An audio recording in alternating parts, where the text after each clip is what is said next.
Everyone, welcome back to our UK kitchen channel. ಇವತ್ತಿನ ದಿನ ನಾನು ಮಾಡಬೇಕಂತಿರೋ ರೆಸಿಪಿ ಏನಂದ್ರೆ ಟೇಸ್ಟಿಯಾಗಿರೋಂತಹ ಟೊಮೊಟೊ ಬಾತ್. ಈ ರೀತಿ ನೀವೇನಾದರೂ ಟೊಮೊಟೊ ಬಾತ್ ಮಾಡಿದ್ದ ಕರೆ ಆದ್ರೆ ಎಷ್ಟೇ ಕಡಿಮೆ ಊಟ ಮಾಡೋರು ಕೂಡ ಒಂದೆರಡು ತುತ್ತು ಜಾಸ್ತಿ ಊಟ ಮಾಡ್ತಾರೆ. ಬರೀ ಹಂಗಾರ ಮತ್ತೆ ತಡ ಟೊಮೊಟೊ ಬಾತನ್ನು ಯಾವ ರೀತಿ ಮಾಡೋದು ಅಂಥೇಳಿ ನೋಡ್ಕೊಂಬರೋಣ.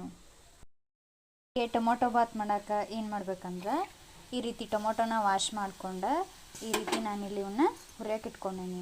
ಚೂರು ಎಣ್ಣೆ ಹಾಕ್ಕೊಂಡು ಇವನ್ನ ನೀವು ಒಂಚೂರು ಈ ರೀತಿ ಫ್ರೈ ಮಾಡ್ಕೋಬೇಕು. ಟೊಮೊಟೊನ ನೀವು ಒಂದು ಅಥವಾ ಎರಡು ನೀವು ಎಷ್ಟು ಜನಕ್ಕೆ ರೆಡಿ ಮಾಡ್ತಿರ್ತೀರೋ ಅದನ್ನು ನೋಡಿಕೊಂಡು ಅದರ ಮೇಲೆ ಹಾಕೋಬೋದು. ನೀವು ಚೆನ್ನಾಗಿ ಹುರ್ಕೋಬೇಕು.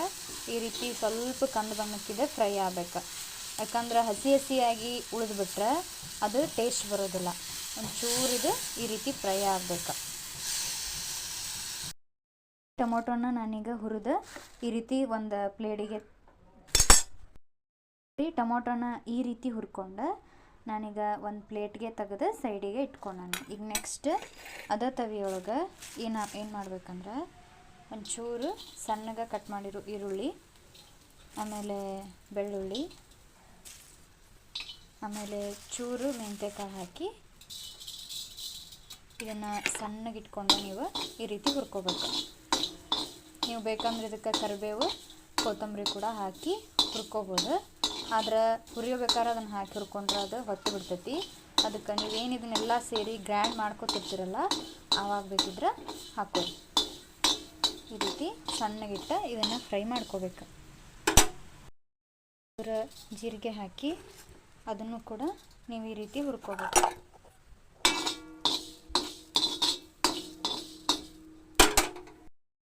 ಇದನ್ನೆಲ್ಲ ಹುರ್ಕೊಂಡು ಒಂದು ಮಿಕ್ಸಿ ಜಾರಿಗೆ ಹಾಕಿಟ್ಕೊಂಡೇನಿ. ಈಗ ನೆಕ್ಸ್ಟ್ ನಾನು ಇದಕ್ಕೆ ಪುದೀನ ಸೊಪ್ಪು, ಆಮೇಲೆ ಕೊತ್ತಂಬರಿ, ಕರಿಬೇವನ್ನು ಸೇರಿಸಾತೇನೆ. ಈ ರೀತಿ ಸೇರಿಸಿ ಇದಕ್ಕೇನ ನೀವು ನೀರು ಹಾಕೋ ಅವಶ್ಯಕತೆ ಇಲ್ಲ. ಯಾಕೆಂದ್ರೆ ಆಲ್ರೆಡಿ ಟೊಮೊಟೊನ ನೀರು ಇರ್ತೈತಿ, ಅದು ನೀರಿನ ಅಂಶ ಹೊಂದಿರ್ತೈತಿ. ಆದ್ದರಿಂದ ನೀರು ಹಾಕೋ ಅವಶ್ಯಕತೆ ಇಲ್ಲ. ಇದನ್ನು ನೀವು ಸಣ್ಣಗೆ ಗ್ರ್ಯಾಂಡ್ ಮಾಡ್ಕೊಂಬರ್ಬೇಕು.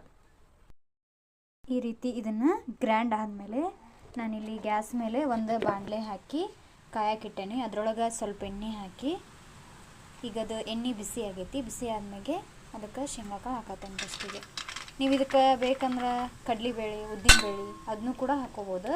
ಬಟ್ ನಾನಿಲ್ಲಿ ಶೇಂಗಾಕಾಳು ಅಷ್ಟೇ ಹಾಕತ್ತೇನೆ.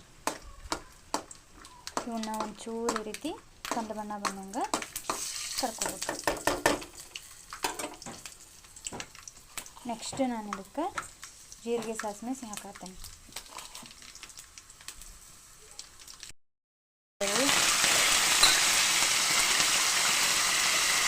ಆಮೇಲೆ ಸಣ್ಣಗೆ ಕಟ್ ಮಾಡಿರೋಂಥ ಈರುಳ್ಳಿ ಹಾಕಿ ಈ ರೀತಿ ಚೂರು ಕಂದು ಬಣ್ಣ ಬರೋವರೆಗೂ ಇದನ್ನು ಈ ರೀತಿ ಫ್ರೈ ಮಾಡಬೇಕು.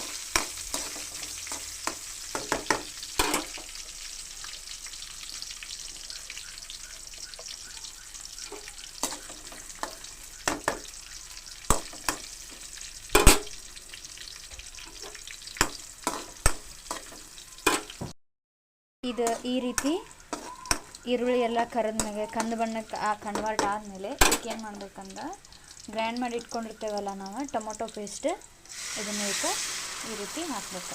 ಇದಕ್ಕೆ ಮತ್ತೇನು ನೀವು ನೀರು ಹಾಕೋ ಅವಶ್ಯಕತೆ ಇಲ್ಲ. ನೀರು ಹಾಕಬಾರ್ದು. ಹಾಕಿದ್ರೆ ಎಲ್ಲ ಟೇಸ್ಟ್ ರೆಸಿಪಿನ ಹಾಳಾಗ್ಬಿಡ್ತೈತಿ. ನೀವು ಎಷ್ಟು ರುಬ್ಕೊಂಡಿರ್ತೀರಲ್ಲ ಪೇಸ್ಟ್ ಅದನ್ನಷ್ಟು ಸೇರಿಸ್ಬೇಕು.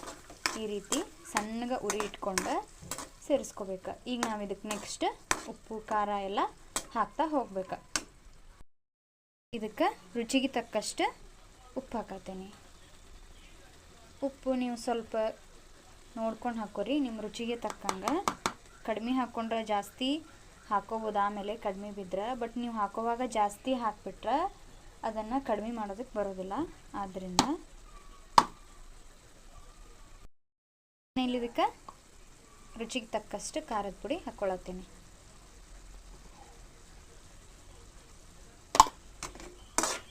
ಈ ರೀತಿ ಇದನ್ನು ನೀವು ತಿರುಗಿಸ್ತಾನೆ ಇರ್ಬೇಕು, ಇಲ್ಲಿಕಂದ್ರೆ ಅದು ತಳ ಎಲ್ಲ ಹೊತ್ಕೊಂಡ್ಬಿಡ್ತೈತೆ. ಅದಕ್ಕೆ ನೆಕ್ಸ್ಟ್ ನಾನಿಲ್ಲಿ ಇದಕ್ಕೆ ಟೊಮೊಟೊ ಹುಳಿ ಇರ್ತೈತಲ್ಲ, ಆದ್ದರಿಂದ ಜಾಸ್ತಿ ಹುಳಿ ಆದರೆ ರೈಸ್ ಟೇಸ್ಟ್ ಬರೋದಿಲ್ಲ.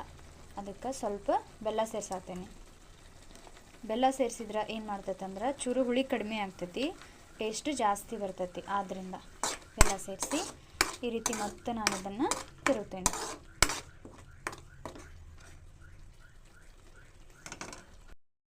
ಅರಿಶಿಣ ಪುಡಿ ಆಮೇಲೆ ಗರಂ ಮಸಾಲೆ ಸೇರಿಸ್ತೇನೆ.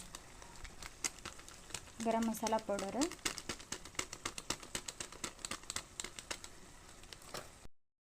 ಆಮೇಲೆ ಇದನ್ನು ನೀವು ಒಂದು 5 ರಿಂದ 10 ನಿಮಿಷ ಈ ರೀತಿ ಫ್ರೈ ಮಾಡ್ಕೋಬೇಕು.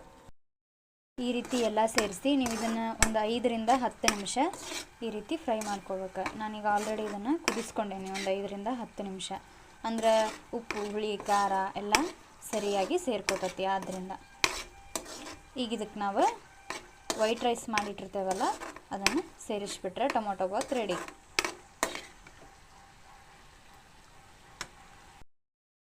ಇದಕ್ಕೆ ನಾನು ವೈಟ್ ರೈಸ್ ಸೇರಿಸ್ಕೊಂಡೇನೆ. ಈಗ ನೀವು ಇದನ್ನು ಈ ರೀತಿ ಮಿಕ್ಸ್ ಮಾಡ್ಬೇಕು. ಉರಿ ಸಣ್ಣಗೆ ಇಟ್ಕೋಬೇಕು, ಇಲ್ಲ ಅಂದ್ರೆ ತಳ ಸೀದ್ಕೊಂಡ್ಬಿಡ್ತೈತಿ.